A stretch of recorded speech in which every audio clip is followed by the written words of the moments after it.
First, parents, teachers, and all the rest of us who care about kids are always looking for ways to get more students interested and engaged in school.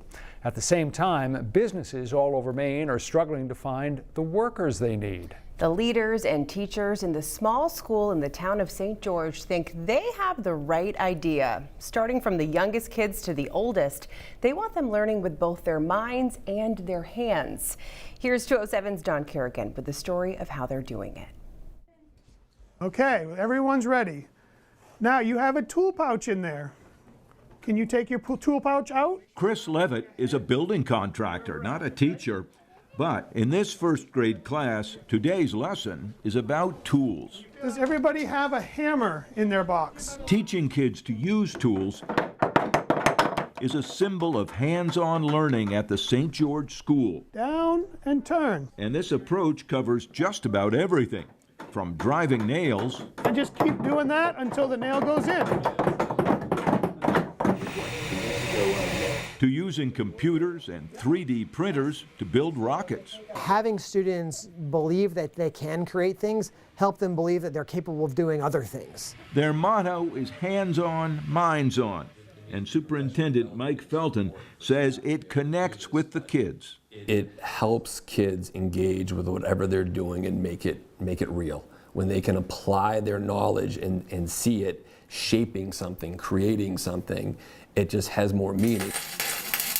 And they believe in this approach so much that St. George has decided career and technical education, normally part of high school, should be a prime focus for every grade. I think it engages them to be able to take some real life experiences and to integrate it into their learning that would be traditionally through books. Kristen Falla is a school board member. So if you can take what these concepts are and do these exciting projects in there, they can be a tangible result for what their learning is. St. George actually has a heritage of hands-on learning. For decades, a local foundation called the Grace Institute used these buildings to teach shop and home ec skills to all of the students. That ended more than 10 years ago. But Kristen Falla says local people want to recapture some of that, and that's why there's so much support for the new CTE project. St. George is now preparing to build a whole new CTE building next to the school, funded by local residents, businesses, and a state grant, with shop space, classroom, and a big high-tech maker space. Teachers say this approach is not replacing traditional learning, but making it better. We read Chris Van Dusen's book, If I Built a School, and they all got to create their own classrooms for a brand new school. And they had to design it to scale on paper first.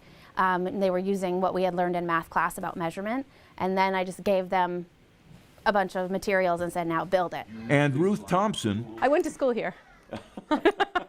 who has taught first grade in St. George for 32 years, says it helps the kids learn. I think anything that's hands-on is more interesting to the kids, and we teach our writing and our reading through this module too, so it just is more engaging.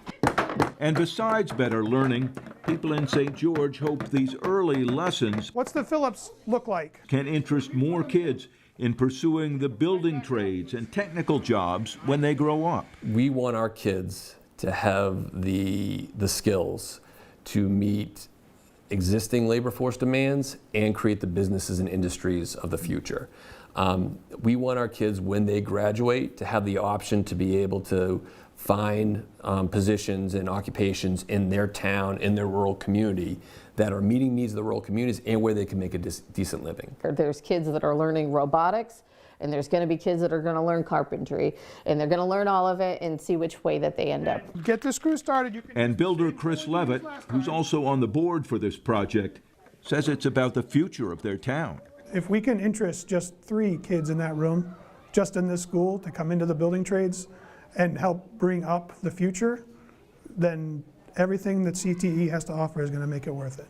And years after St. George's old Grace Institute went away, they say the basic concept is still needed. We really believe this is the future of public education, that to fully engage our kids and also to strengthen our local economies, we need to make this happen. We're going to do some screws now. A lot of other towns may be watching.